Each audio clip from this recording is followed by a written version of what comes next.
Hey, what's up, everybody? It's Kiljaedas. How's it going? We are back with another Raiders recap video, Week 7, with the Philadelphia Eagles traveling to Vegas to face the Raiders.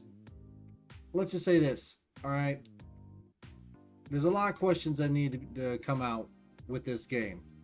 One, was it going to be a fluke game? Because after all, it was really going to be an emotional game for us when we faced the Broncos.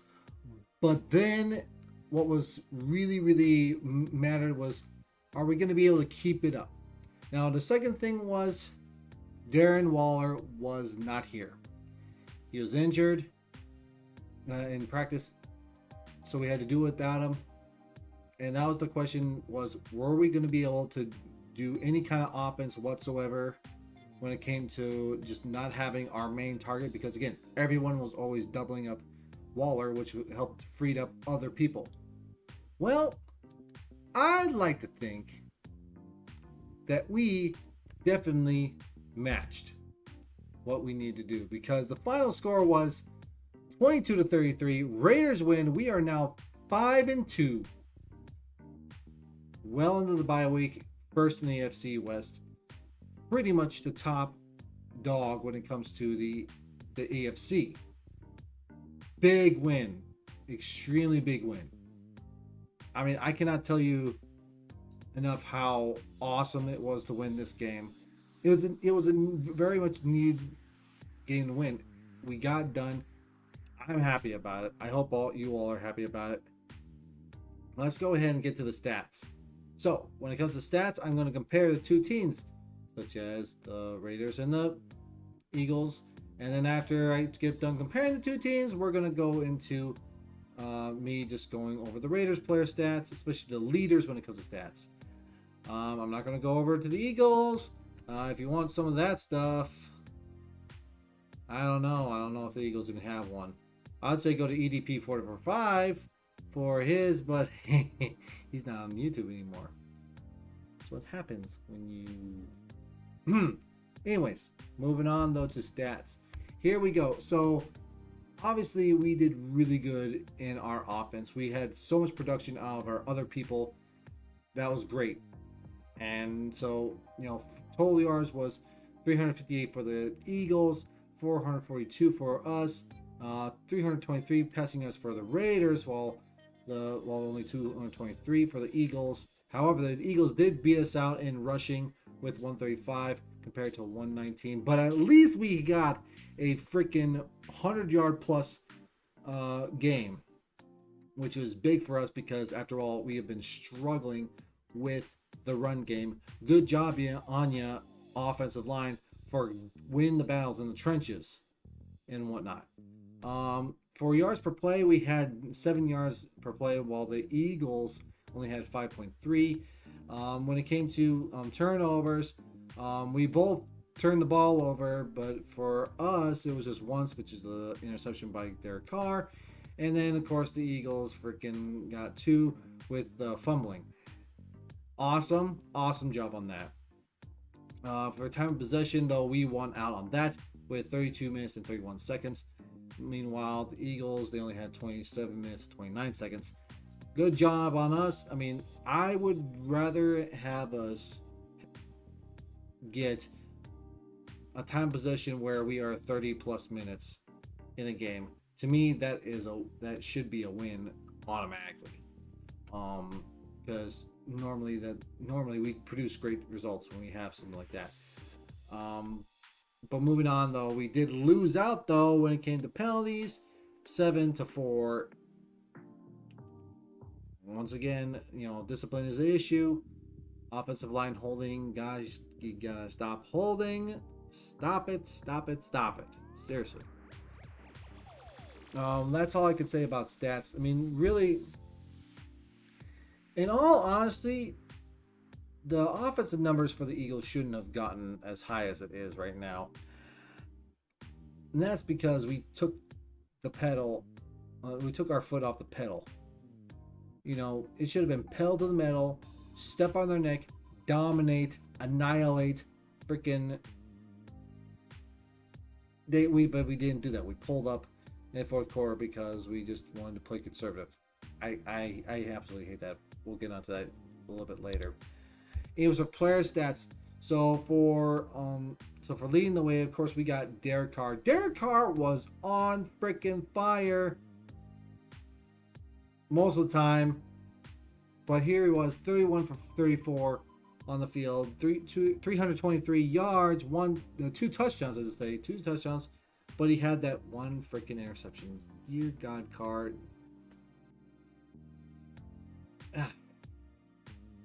This time it was your fault, Carr. I'm sorry, but this time it was your fault. Moving on, though, to rushing. Kenyon Drake was the one that led the way this time for 14 attempts for 69 yards, 1 touchdown, 4.9 yard average. Good on you, Kenyon Drake. I hope Josh Jacobs is okay. That's not to negate his running touchdown as well. Again, I really do hope that he's okay. It sucks that Josh Jacobs is getting hurt a lot this season, but Kenyon Drake is picking up the slack, and I like that. For receiving, Foster Moreau is the leader for this game. Darren Waller was out. That means Foster Moreau was the man to step it up, and he stepped up in a big freaking way. 6 receptions for 60 yards and 1 touchdown. Good on your freaking Foster Moreau. That's what I'm talking about. Next man up. Whoever's hurt, you just gotta have the next person come up and fill in those shoes. That's what we need from our bench personnel if we're gonna win. This, again, football is a rough sport. People are gonna get injured, and someone has to step up and fill in the shoes of the stars. Foster Moreau did it. Good on you. Once again, though, turnovers, it was Carr on that 1 interception. I already said that. So for defense, for turnovers, we had a forced fumble by Quentin Jefferson and everything, but the other fumble was because of the other team. But Littleton and Abram were the ones that recovered those 2 fumbles to cause the turnovers. Good on you. No interceptions, unfortunately. We had a heyday last game, but hey, what can you do? For sacks, Yannick Ngakoue stepped up. Once again, it's just one of those things where if Max Crosby isn't able to do anything, Ngakoue better be there as well. Like, it's got to be one of the 2 that get to the quarterback. And this time it was Ngakoue with 2. And then you had Perryman with 1 tackle for loss. That's a total of 3 tackle for losses. Good job on you guys. Way to go. You guys step it up today. Moving on, though, to special teams. So we got, Carlson. He was 2 for 2 for field goals. Good job on you. His longest was 39 yards. He was 3 for 4 for extra point. What are you doing, dude? It's like you're missing at least 1 kick a game. Step it up, Carlson. You just kicked the ball through the uprights. Come on, dude. Anyways, you should have had 10 points, but because you missed the extra point, you only had 9 points. Punting, AJ Cole. We hardly punted at all this game. Only had 2 punts. I like that. I like that a lot. His average for punts was 47 yards. Only 1 was inside the 20-yard line, and then the longest was 59 yards. Good on you, AJ Cole. For kick returns, there was no kick returns. However, good job on Alec Ingold on that onside kick play. I'll get more on that later. Punt returns. Hunter Renfrow only returned it once for 15-yard average, which, again, the longest was 15 yards because he only did it once. Still, it was a good day for us when it came to stats. Moving on. This is my favorite portion of the show. We got either the bacon praise burger or we got the turd sandwich. Obviously, since we won, we get the bacon praise burger. Now, for those who don't know my show, the bacon praise burger is simply, here's a praise burger. should say this over here. So, what you do when with a praise burger, especially if you want someone to improve something, or you just want to uplift someone for doing a good job or whatnot, you do positive praise, constructive criticism, positive praise. You give it to them in the form of a sandwich. Of course, for me, we're going with the bacon praise sandwich because I'm going to highlight the best aspect of what I thought the game was about. And of course, why not with bacon? Bacon loves you. You should have a bacon roll today. Bacon roll. Just saying. Anyways, let's go over it. First things first with the good stuff. We got a win going into the bye week. That is going to help us with our momentum.